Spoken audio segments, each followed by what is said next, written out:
Bom dia, pessoal da 3007, da 3008, Liceu Nilo Peçanha. Nessa aula de hoje, nós vamos tratar da questão do nazifascismo, né? Tema importantíssimo, né? Que fala, né? Justamente de um movimento ideológico extremamente complicado e que deu, né? Origem a tanta desgraça, né, na Europa.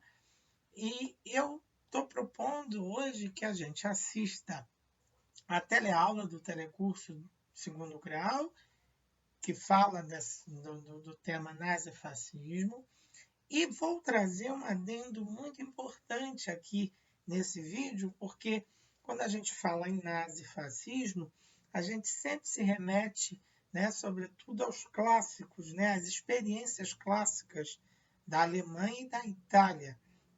Mas pouco a gente ouve falar, ou poucos livros didáticos e até mesmo as aulas, né, as nossas aulas, acabam destacando muito pouco, quase nada, sobre a experiência na Espanha.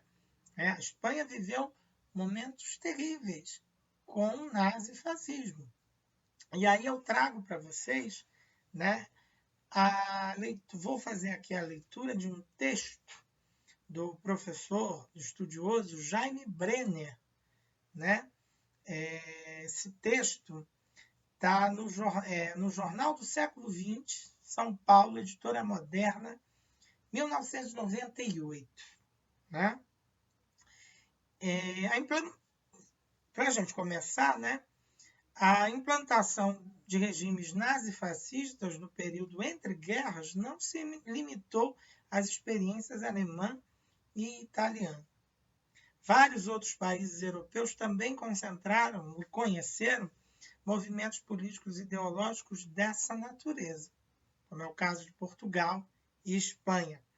No primeiro, Portugal, o fascismo chegou ao poder em fins da década de 20 do século XX, com Antônio de Oliveira Salazar. Líder da União Nacional, o único partido permitido foi o salazarismo. A ditadura salazarista sobreviveu não apenas à Segunda Guerra Mundial, mas também à morte de seu fundador em 1970. Em 1974 que ela foi banida, né, com a Revolução dos Cravos, no dia 25 de abril de 1974. Já na Espanha, o fascismo, conhecido pela expressão franquismo, foi implementado após uma brutal guerra civil que dividiu o país entre 1936 e 1939. De um lado, os nacionalistas, sob a liderança do general Francisco Franco e apoiado pelas forças ultranacionalistas e conservadoras, burguesia industrial, grandes proprietários de terra, Igreja Católica, oficialidade do Exército e amplos setores da classe média. Do outro lado, os republicanos, apoiados por uma heterogeneidade de forças de esquerda, representativas do proletariado, né? Tanto rural quanto urbano. Também faziam parte a intelectualidade, setores da pequena burguesia e grupos políticos que lutavam por maior autonomia das províncias, especialmente no País Basco e na Catalunha. Vamos ao texto do professor Jaime Brenner. A Guerra Civil Espanhola, 1936 a 39, reproduziu uma área igual a 2 vezes a do estado de São Paulo, pelo menos 3 tensões que estremeceram a Europa no entreguerras. A primeira foi o conflito entre o fascismo, representado de alguma forma pelas forças do general Franco, e o antifascismo dos republicanos. A segunda tensão referia-se à incapacidade de as forças contrárias ao fascismo se unirem contra o inimigo comum. As democracias europeias, com destaque para a Grã-Bretanha e a França, pouco fizeram para derrotar os golpistas, enquanto a Alemanha e a Itália apoiavam Franco, com maior cara de pau. Uma terceira tensão se referia aos expurgos praticados por Stalin na União Soviética. O envolvimento cada vez maior dos soviéticos no respaldo à Frente Popular trouxe consigo os métodos de eliminação de dissidentes no próprio terreno da esquerda, que Stalin já aplicara contra Trotsky e outros líderes da Revolução de 1917. A Espanha, desde o fim do século XIX, vinha em conflito, às vezes aberto, às vezes nem tanto. De um lado, a oligarquia rural, apoiada pela Igreja Católica, aferrada à monarquia e com influência entre os militares. Do outro, a crescente classe operária, majoritariamente anarquista, parcelas da classe média e da intelectualidade urbana e dos camponeses, ultraexplorados durante séculos. Esse conflito esquentou em 1931, quando um amplo movimento popular levou à renúncia do ditador Primo de Rivera e do rei Afonso XIII. Esquentaria ainda mais em 1934, com a rebelião de mineiros liderados pelos socialistas na região das Astúrias, ou de Astúrias. A vitória eleitoral da Frente Popular no início de 1936 foi o sinal que Franco precisava para desencadear seu golpe militar com apoio maior de parte dos oficiais. O governo demorou a reagir, já que vinha fazendo de tudo para impedir a guerra civil e confiava em oficiais que na hora H alinharam-se com Franco. O que impediu a vitória imediata dos franquistas foi a reação popular. Os trabalhadores exigiram dos governos regionais armas para defender a República e em vários cantos surravam os rebeldes. Os governos autônomos da Catalunha e do País Basco decidiram resistir em defesa da autodeterminação de suas nacionalidades. A radicalização durante a Guerra Civil foi impressionante. O inimigo apanhado era quase sempre executado.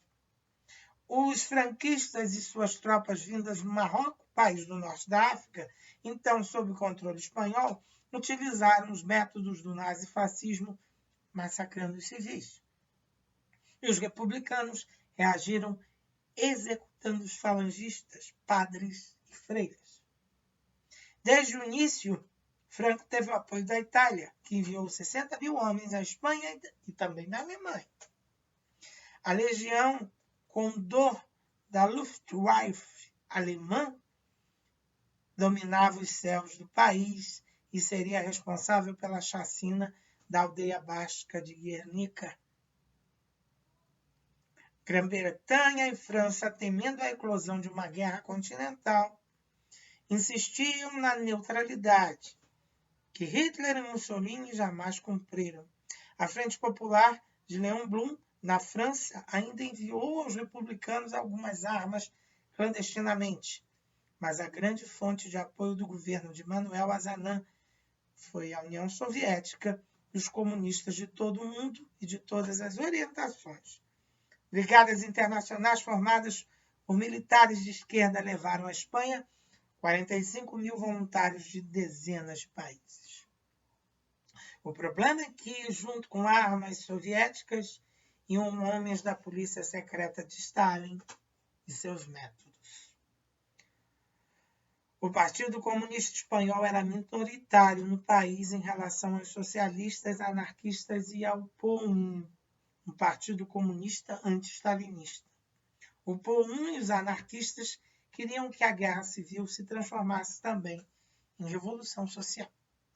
A orientação do PC, Partido Comunista, era primeiramente vencer a guerra, constituindo um exército com um comando único, mais eficiente do que as valentes, mais desorganizadas milícias do anarquismo e do POUM.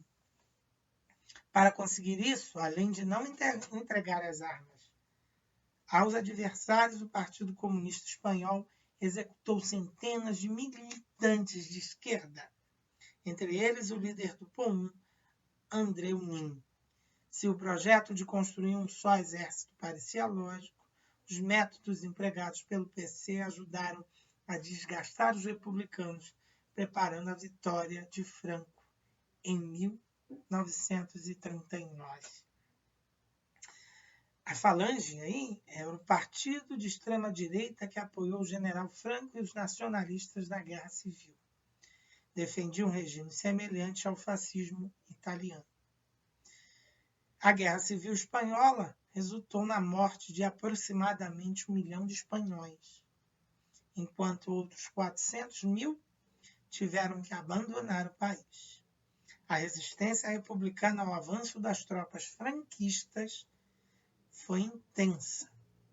E, conforme afirmou La Passionaria, líder comunista espanhola, é melhor morrer em pé do que viver de joelhos.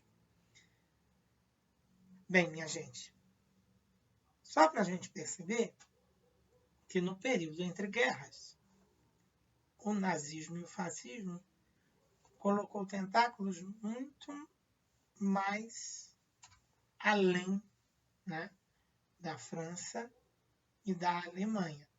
Então, a experiência, né, espanhola nos faz pensar, né, como aquele movimento do nacional baseado nas nacionalidades, né, e alimentado pelos nazifascismo, ele estava muito mais arraigado do que a gente pensa na Europa. Para a gente pensar, né, questões, não precisam me responder, mas é para a gente pensar. Por que a Guerra Civil Espanhola teve um caráter transnacional? Por que, para muitos historiadores, ela pode ser considerada um laboratório da Segunda Guerra Mundial? E quais foram as forças em conflitos e as suas respectivas motivações?